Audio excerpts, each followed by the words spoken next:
Good morning dear students. आज हम पढ़ेंगे बच्चों class six Hindi class six के हिंदी वसंत भाग 1 का चैप्टर 3 जिसका नाम है नादान दोस्त। इसको लिखने वाले हैं प्रेमचंद। तो हम इसमें जो है कई तरह के क्वेश्चंस आते हैं जिसमें कहानी से आपका सबसे पहला प्रश्न उठता है। उसमें पहला प्रश्न है, अंडों के बारे में केशव और श्याम के मन में किस तरह के सवाल उठते थे? आपस में ही सवाल जवाब करके अपने दिल को तसल्ली क्यों दे दिया करते थे? केशव और श्यामा के दिल में बहुत तरह के सवाल उठते, जैसे अंडे कैसे होंगे, कितने बड़े होंगे, क्या खाते होंगे, कैसे उड़ेंगे, चिड़ियों का घोंसला कैसा होगा। परंतु सवालों का जवाब देने वाला उनके घर में कोई नहीं था। उनकी माता को काम धंधे से फुर्सत नहीं होती थी और बाबूजी को पढ़ने लिखने में व्यस्त रहते थे, इसलिए वे आपस में ही सवाल जवाब करके अपने दिल को तसल्ली दे दिया करते थे। इसका जवाब है। इसके प्रश्न दूसरा, केशव ने श्यामा से चिथड़े, टोकरी और दाना पानी मंगाकर कार्निस पर क्यों रखे थे? आपको पता है ना, मैं बताई थी कार्निस जो है छज्जा को कहते हैं। तो इसका उत्तर है कार्निस पर चिड़िया के अंडे थे। केशव और श्यामा ने सोचा कि अंडे से बच्चे निकल आएंगे होंगे। उन्हें धूप से बचाने के लिए छत बनाना था, इसलिए टोकरी मंगाई गई थी। चिथड़ों से उनके लिए गद्दी बनाई गई थी। दाना पानी मंगाकर उनकी भूख मिटाने का प्रबंध किया गया था। प्याली में पकाने के लिए दाना और पानी रख दिया गया था। क्वेश्चन 3 है, केशव और श्यामा ने चिड़िया के अंडों की रक्षा की या उनकी नादानी? ठीक ना, उनकी रक्षा की या नादानी? उत्तर इसका देखिए, केशव और श्यामा ने अपनी ओर से तो उन अंडों की रक्षा करनी चाहिए।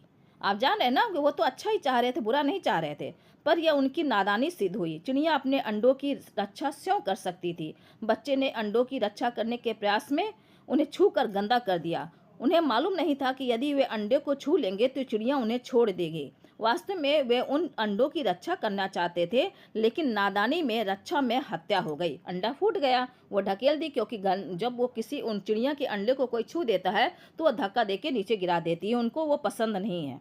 तो बच्चे तो अच्छा कर रहे थे, लेकिन नादानी में उनकी हत्या हो गई। अब इसमें और आगे आता है कहानी से आगे। अगर आपको इसका भी उत्तर जानना है तो इसको भी देखिए। प्रश्न 1, केशव और श्यामा ने अंडों के बारे में क्या क्या अनुमान लगाए? यदि उस जगह तुम होते तो क्या अनुमान लगाते और क्या करते? उत्तर था, केशव और श्यामा ने अनुमान लगाया कि अब उन अंडों से बच्चे निकल आए होंगे। चिड़िया इतना कहाँ लाएगी? गरीब बच्चे इस तरह से चू चू करके मर जाएंगे, उन्हें धूप से भी कष्ट होगा। यदि केशव और श्यामा की जगह हम होते तो हम अनुमान लगाते कि कोई जानवर या अन्य जीव जंतु तो अंडों तक नहीं पहुंच जाएगा, कार्निस तक कोई जानवर ना पहुंचे, इसका प्रयास मैं करता। हम अंडों के साथ छेड़छाड़ नहीं करते। चिड़ियों के लिए दाना हम कार्निस पर रखने की जगह नीचे जमीन पर बिखेर देते। ठीक है। प्रश्न 2 है, माँ के सोते ही केशव और श्यामा दोपहर में बाहर क्यों निकल आए? माँ के पूछने पर भी दोनों में से किसी ने किवाड़ खोलकर दोपहर में बाहर निकलने का कारण क्यों नहीं बताया? उत्तर, क्योंकि वही समय ऐसा था जब वे बाहर जाकर चुपचाप चिड़िया के बच्चे को देख सकते थे। माँ उनको देख लेती तो अंडों को हाथ न लगाने देती। माँ के पूछने पर पिटाई के डर से दोनों में से किसी ने बाहर निकलने का कारण नहीं बताया।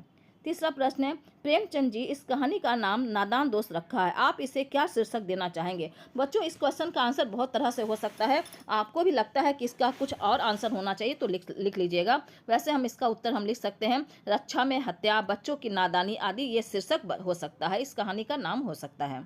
अनुमान और कल्पना, इसके बाद आता है अनुमान और कल्पना पर आधारित कुछ प्रश्न है, जिसमें प्रश्न 1 है, इस पाठ में गर्मी के दिनों की चर्चा है। अगर आप सर्दी या बरसात के दिन होते तो क्या होता? अनुमान करो, अपने साथियों को सुनाओ।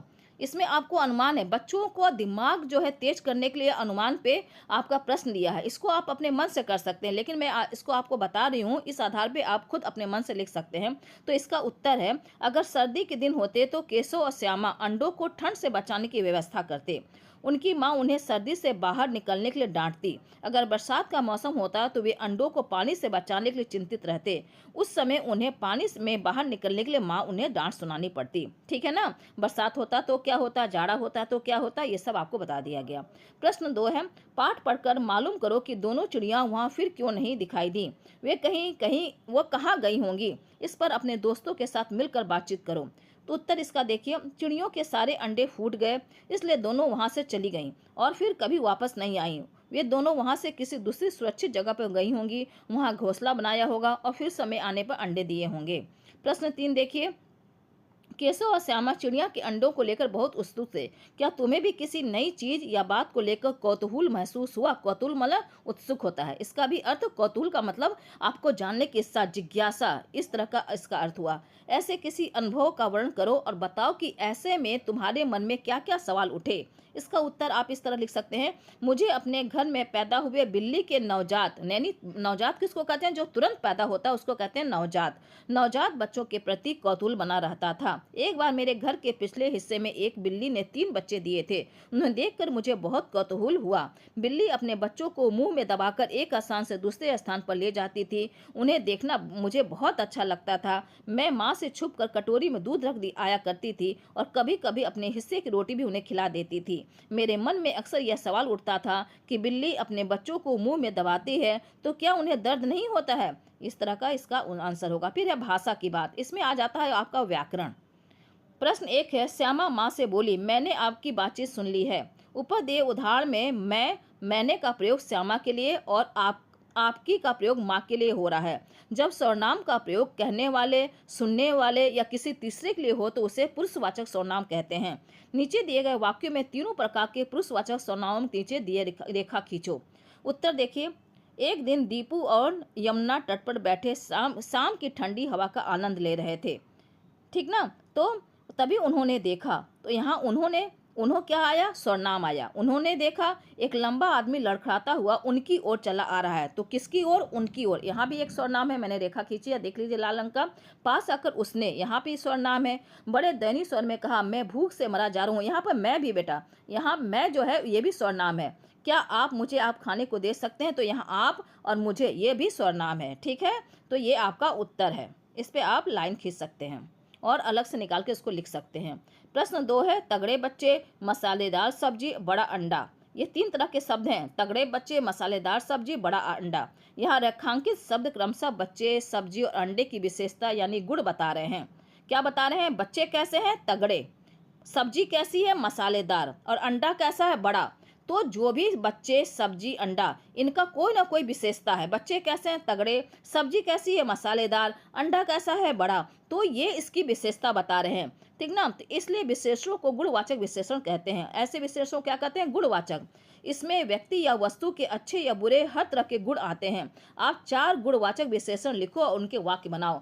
तो यहाँ पे गुणवाचक विशेषण और हम लोग वाक्य बनाएंगे। इधर गुणवाचक है, इधर आपका इस साइड में आपका वाक्य है। तो ईमानदार गुणवाचक विशेषण है और इसका हम वाक्य बनाएंगे। आयुष एक ईमानदार लड़का है। फिर नीला भी गुणवाचक विशेषण है, इसका हम एक वाक्य बनाएंगे। आसमान का रंग नीला है। फिर एक मोटी, मीठा, ये सब क्या है? गुणवाचक। इससे भी बनेगा, मोटी से नीला मोटी है। ठीक ना? मैं मोटी हूँ, इस तरह का कुछ बन सकता है। मीठा, सेब मीठा है, अमरूद मीठा है, आप कुछ भी बना सकते हैं।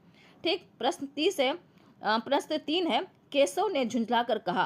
ख है, केशव रानी सूरत बनाकर बोला। ग है, केशव घबरा कर उठा। घ है, केशव टोकरी को एक टहनी से टिका कर कहा। अंगा है, श्यामा ने गिड़गिड़ाकर कहा। ऊपर लिखे वाक्यों में रेखांकित शब्दों को ध्यान से देखो। ये शब्द रीतिवाचक क्रिया विशेषण काम कर रहे हैं। क्रिया विशेषण, यहाँ पे कौन सा क्रिया विशेषण? रीतिवाचक। रीति का मतलब होता है ढंग। रीति का मतलब क्या होता है बच्चों? ढंग। तो यहाँ पे रीतिवाचक, ये जो रीतिवाचक है ये ढंग का काम बता रहे हैं। कौन सा बता रहे हैं? कि क्रिया कैसी है, उसके जो क्रिया का करने का तरीका क्या है, ढंग क्या है। क्योंकि ये बताते हैं कि उन्हें कहने, बोलने, उठने की क्रिया जैसे क्रिया हुई। कर वाले शब्दों को क्रिया विशेषण होने की एक पहचान यह भी है कि ये अक्सर क्रिया से ठीक पहले आते हैं। अब तुम भी इन 5 क्रिया विशेषणों को वाक्यों में प्रयोग करो। पहला है झुंझलाकर। मोहन की बात सुनकर नेहा झुंझलाकर चली गई। ख है, बनाकर, मैं माँ खाना बनाकर चली गई। घबराकर, दुर्घटना की खबर सुनकर वह घबराकर उठा। टिकाकर, अर्जुन ने नजर टिकाकर निशाना साधा। गिड़गिड़ाकर, राजू ने गिड़गिड़ाकर श्यामा से माफी मांगी। ठीक है, गिड़गिड़ाकर, राजू ने गिड़गिड़ाकर श्यामा से माफी मांगी। ये आपका लेसन का पूरा एक्सरसाइज बहुत ही सरल शब्दों मैंने आपको समझाया है बच्चों। अगर आपको जरा सा भी, बार बार मैं बोलती हूँ, लेकिन आप देख लेते हैं, सब कुछ कर देते हैं, लेकिन एक भी लाइक नहीं, सब्सक्राइब नहीं, कुछ भी नहीं करते हैं बच्चों। आपको जो है, अगर आपको अच्छा लगता है तो प्लीज़ आप ये काम करिए। धन्यवाद बच्चों, अगले हम चैप्टर में मिलेंगे फिर से।